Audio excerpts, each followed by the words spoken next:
നീരജ് ഗേവാൻ സംവിധാനം ചെയ്ത home bound എന്ന ഇന്ത്യയുടെ ഈ വർഷത്തെ ഓസ്കാർ എൻട്രി സിനിമയുടെ തിയേറ്റർ റിലീസും അതിന്റെ നിർമ്മാതാക്കളായ ധർമ്മ പ്രൊഡക്ഷൻസിന്റെ മറ്റൊരു സിനിമയായ ധഡക് 2-ന്റെ OTT റിലീസും ഒരേ ദിവസം നടന്നു എന്നത് തീർത്തും യാദൃശ്ചികമായിരിക്കാം. ഞാൻ രണ്ടിനെയും ചേർത്ത് പറയാൻ കാരണം ധഡക് 1ഉം 2ഉം ജാതി വ്യവസ്ഥയുടെ ഡീപ്പ് റൂട്ടഡ് ആയിട്ടുള്ള നമ്മുടെ സമൂഹത്തിലുള്ള ഇമ്പാക്റ്റിനെ കുറിച്ച് സംസാരിച്ചിട്ടുള്ള പ്രാദേശിക സിനിമകളുടെ റീമേക്ക് ആയിരുന്നു. ഒന്നാമത്തേത് സൈറാട്ടിന്റെയും രണ്ടാമത്തേത് പരിയേറും പെരുമാളിന്റെയും.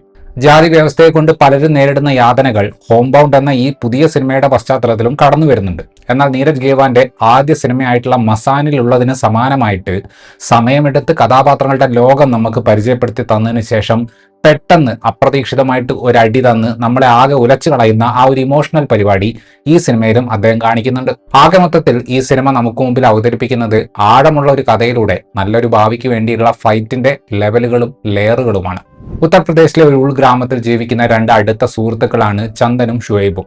എങ്ങനെയെങ്കിലും പോലീസ് കോൺസ്റ്റബിൾ പരീക്ഷ പാസ്സായി ആ ജോലി നേടണമെന്നതായിരുന്നു രണ്ടുപേരുടെ ആഗ്രഹം. എല്ലാവരും സല്യൂട്ട് ചെയ്യുന്ന തൊഴിലായതുകൊണ്ട് തങ്ങൾക്ക് നിലവിൽ കിട്ടാത്തൊരു ബഹുമാനം ആ ജോലി ലഭിക്കുന്നതിലൂടെ കിട്ടും എന്ന് ആ രണ്ട് സുഹൃത്തുക്കളും വിചാരിച്ചു. പക്ഷെ പരീക്ഷ നടത്തുന്നതിലും നിയമനം നടത്തുന്നതിലുമെല്ലാം സിസ്റ്റം ഒരു മെല്ലെപ്പോക്ക് നിലപാട് സ്വീകരിച്ചപ്പോൾ പിന്നോക്ക ജാതിയിലും മതത്തിലും ഒക്കെ പെട്ട അതിന്റെ ബുദ്ധിമുട്ടുകളും പരിഹാസങ്ങളും നേരിടുന്ന നമ്മുടെ നായകന്മാർക്ക് അത് ഒരുപാട് ബുദ്ധിമുട്ടുകൾ സൃഷ്ടിച്ചു. ഈ ഒരു ബുദ്ധിമുട്ടുകളുടെ നടുവിലൂടെയുള്ള അവരുടെ യാത്രയാണ് ഈ സിനിമ.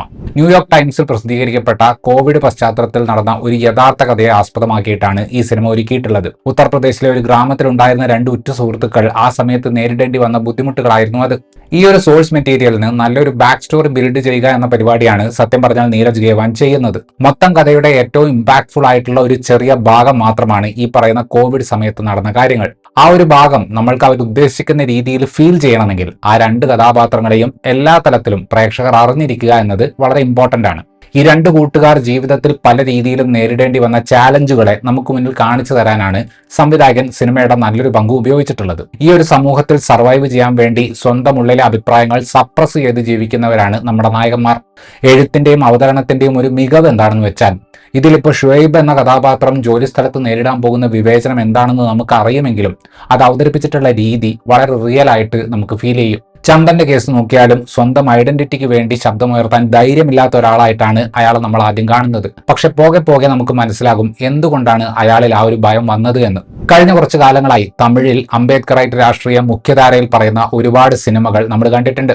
അതെല്ലാം ഒരർത്ഥത്തിൽ പ്രതിരോധത്തിന്റെയും പൊരുതലിന്റെയും സ്വഭാവമുള്ള സിനിമകളായിരുന്നു. ധനുഷിന്റെ അസുരനിൽ ഉള്ള മണ്ണും പണവും അവർ എടുത്തുകൊണ്ടുപോകും, പക്ഷെ പഠിപ്പ് അവർക്ക് കൊണ്ടുപോകാൻ പറ്റില്ല എന്ന ഡയലോഗ് എല്ലാവരും ഓർത്തിരിക്കുന്ന ഒന്നാണ്. ഹോം ബൗണ്ട് എന്ന സിനിമയുടെ കോർ ഐഡിയ നോക്കുമ്പോൾ ഈ പറഞ്ഞ പാരഞ്ജിത്ത്, മാരി സെൽവരാജ് എന്നിവരൊക്കെ ഉണ്ടാക്കിയ സിനിമകളുമായിട്ട് തീമാറ്റിക്കലി ഒരു സാമ്യമുണ്ട്. പക്ഷെ നീരജ് ഗേവാൻ തന്റെ സിനിമയിൽ കഥാപാത്രങ്ങളെ കുറച്ചധികം ഗ്രൗണ്ടഡ് ആക്കിയാണ് അവതരിപ്പിച്ചിട്ടുള്ളത്.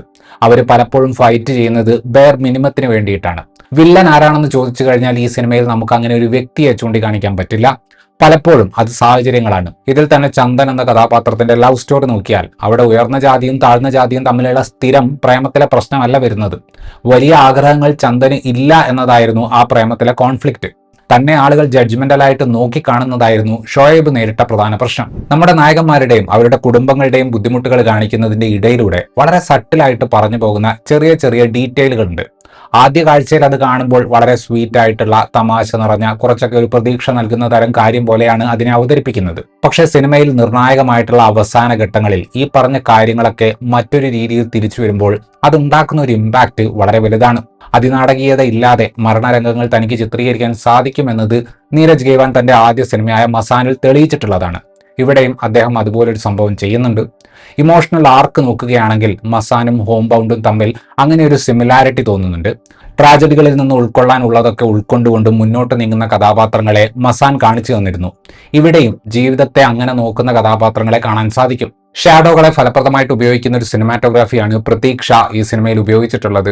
വളരെ സ്വാഭാവികമായിട്ട് തോന്നുന്ന ഫ്രെയിമുകളിലും ഒരു ഡ്രാമ സൃഷ്ടിക്കാൻ ആ ഒരു ശൈലി സിനിമയെ സഹായിക്കുന്നുണ്ട്. അവസാന ഘട്ടങ്ങളിൽ വളരെ സിംബോളിക് ആയിട്ടുള്ള ഷോട്ടുകളും കട്ടുകളും പടത്തിൽ വരുന്നുണ്ട്. സ്ട്രീറ്റ് ലൈറ്റിന്റെ വെളിച്ചത്തെ കാണിക്കുന്ന ഒരു ഏരിയൽ ഷോട്ട് പെട്ടെന്നൊന്നും ആർക്കും മറക്കാൻ പറ്റില്ല. ഇഷാൻ ഖട്ടർ അവതരിപ്പിച്ചിട്ടുള്ള ഷൊയബ് അലി ഒരർത്ഥത്തിൽ പുള്ളിയുടെ സോണിലുള്ള ഒരു കഥാപാത്രമാണ്. ഇഷാന്റെ ഫിലിമോഗ്രാഫി നോക്കുകയാണെങ്കിൽ പുള്ളി അവതരിപ്പിച്ചിട്ടുള്ള ഒട്ടുമിക്ക കഥാപാത്രങ്ങളും വളരെ ഇമ്പൾസീവ് ആയിട്ടുള്ള എനർജറ്റിക് ആയിട്ടുള്ള പെട്ടെന്ന് ഫ്രസ്ട്രേറ്റഡ് ആകുന്ന ടൈപ്പ് ക്യാരക്ടേഴ്സാണ്. തുടക്കഭാഗങ്ങളിൽ ഷൊയബ് അലി അതേ സ്പേസിൽ തന്നെയാണ്. പക്ഷെ മസാനിലെ വിക്കി കൗശൽ അവതരിപ്പിക്കുന്ന കഥാപാത്രത്തിന് സംഭവിച്ചതുപോലെ ഇഷാന്റെ ക്യാരക്ടറിനും ഒരു മാറ്റം സംഭവിക്കുന്നുണ്ട്. ആ ഒരു ഭാഗം ഇഷാൻ ഗംഭീരമായിട്ട് തന്നെ പെർഫോം ചെയ്തിട്ടുമുണ്ട്. ശരിക്കും എല്ലാവരെയും സർപ്രൈസ് ചെയ്യിക്കുന്ന പ്രകടനം കാഴ്ചവെച്ചിട്ടുള്ളത് വിശാൽ ജയ്ത്വ ആണ്. ചന്ദൻ എന്ന കഥാപാത്രത്തിന്റെ ഒരു നിഷ്കളങ്കത വളരെ റിയൽ ആയിട്ട് സ്ക്രീനിൽ അവതരിപ്പിക്കാൻ വിശാലിന് സാധിക്കുന്നുണ്ട്. അയാളുടെ ഭയവും ഇൻസെക്യൂരിറ്റികളും പ്രണയവും നിർണായക ഘട്ടത്തിൽ വേണ്ടപ്പെട്ടവരെ സഹായിക്കുന്നതുമൊക്കെ വിശാൽ സ്ക്രീനിൽ അവതരിപ്പിച്ചിട്ടുള്ളത് മനോഹരമായിട്ടാണ്. പ്രേക്ഷകനിൽ ഒരു വേദന സൃഷ്ടിക്കാനുള്ള സിനിമയുടെ ലക്ഷ്യത്തെ ഒരർത്ഥത്തിൽ ഏറ്റവും കൂടുതൽ സഹായിക്കുന്നത് ചന്ദൻ എന്ന കഥാപാത്രത്തെ ഇത്ര മനോഹരമായിട്ട് അവതരിപ്പിക്കുന്ന വിശാലിന്റെ പെർഫോമൻസ് തന്നെയാണ്. ജാൻവി കപൂർ ചെയ്ത സുധ എന്ന കഥാപാത്രം ഒരർത്ഥത്തിൽ ഒരു എക്സ്റ്റൻഡഡ് ക്യാമിയോ ആണെന്ന് പറയാം. ചന്ദൻ എന്ന കഥാപാത്രത്തെയും അതുവഴി ഷുഹൈബിനെയും ഗൈഡ് ചെയ്യുന്നതിൽ സുധ എന്ന ക്യാരക്ടറിന് കാര്യമായൊരു പങ്കുണ്ട്. ഏൽപ്പിച്ച കഥാപാത്രത്തെ ജാൻവി നല്ല രീതിയിൽ തന്നെ ചെയ്തിട്ടുണ്ട്. ലെസ് ഇസ് മോർ എന്ന ആക്ടിംഗ് സിദ്ധാന്തം മനസ്സിലാക്കാൻ പരം സുന്ദരിക്കും സണ്ണി സംസ്കാരിക്കും ഒക്കെ നടുവിൽ ഇങ്ങനെ ഒരു പടം ചെയ്യുന്നത് നല്ലതാണ്. ചന്ദന്റെ അമ്മയുടെ കഥാപാത്രത്തെ അവതരിപ്പിച്ച ശാലിനി വത്സ ഗംഭീര പെർഫോമൻസ് ആണ് കാഴ്ചവെച്ചിട്ടുള്ളത്. ഏറ്റവും അവസാനം അവർ അവതരിപ്പിക്കുന്ന കഥാപാത്രങ്ങൾ കരയുമ്പോൾ കണ്ടിരിക്കുന്ന ആരുടെയും കണ്ണു നനഞ്ഞു പോകും. കഥാപാത്രങ്ങളുടെ മാനസികാവസ്ഥയും രക്ഷപ്പെടാനുള്ള ആഗ്രഹവും എല്ലാം മികച്ച രീതിയിൽ ക്യാപ്ചർ ചെയ്തിട്ടുള്ള, അതെല്ലാം ഗംഭീരമായിട്ട് എഴുതിയിട്ടുള്ള ഒരു സിനിമയാണ് ഹോം ബൗണ്ട്. സിനിമയുടെ ഏറ്റവും അവസാന ഭാഗത്തേക്ക് വരുമ്പോൾ ജീവിതത്തിലെ പല വിരോധാഭാസങ്ങളെയും നീരജ് ഗെയ്വാൻ നമുക്ക് കാണിച്ചു തരുന്നുണ്ട്. ഒരു സിനിമ കണ്ടു കഴിയുമ്പോൾ അതിലെ കഥാപാത്രങ്ങളെ ബാക്ക് ട്രാക്ക് ചെയ്ത് അവരോട് എംപതൈസ് ചെയ്യാൻ സാധിക്കുന്ന സിനിമകൾ വളരെ കുറച്ചേ ഈ അടുത്തായിട്ട് സംഭവിക്കാറുള്ളൂ. ഹോം ബൗണ്ട് അത്തരത്തിലുള്ള വളരെ ഇന്റൻസ് ആയിട്ടുള്ള ഒരു ഡ്രാമയാണ്. ഉത്തരേന്ത്യയുടെ പശ്ചാത്തലത്തിൽ വന്ന ഈ സിനിമയിൽ ആകപ്പാടെയുള്ള കല്ലുകടി എന്താണെന്ന് വെച്ചാൽ, തുടക്കത്തിൽ കോവിഡ് സമയത്ത് കേന്ദ്ര സർക്കാരും സംസ്ഥാന സർക്കാരും നല്ല പ്രവൃത്തിയാണ് കാഴ്ചവെച്ചത് എന്ന് ഡിസ്ക്ലൈമർ എഴുതി വെച്ചിട്ട് അത് ഹിന്ദിയിലും ഇംഗ്ലീഷിലും ഇതുണ്ടാക്കിയവരെ കൊണ്ട് വായിപ്പിക്കുന്നുണ്ട് എന്നുള്ളതാണ്. സാധാരണഗതിയിൽ ഇതൊക്കെ എഴുതിയിട്ടേ വരാറുള്ളൂ. ഇത്രയുമായിരുന്നു ഈ സിനിമയെക്കുറിച്ചിട്ടുള്ള എൻ്റെ റിവ്യൂ വീഡിയോ. ഇഷ്ടപ്പെട്ടാൽ ലൈക്ക് ചെയ്യുമെന്നും കൂടുതൽ വീഡിയോകൾക്ക് വേണ്ടി ചാനൽ സബ്സ്ക്രൈബ് ചെയ്യുമെന്നും പ്രതീക്ഷിക്കുന്നു. താങ്ക്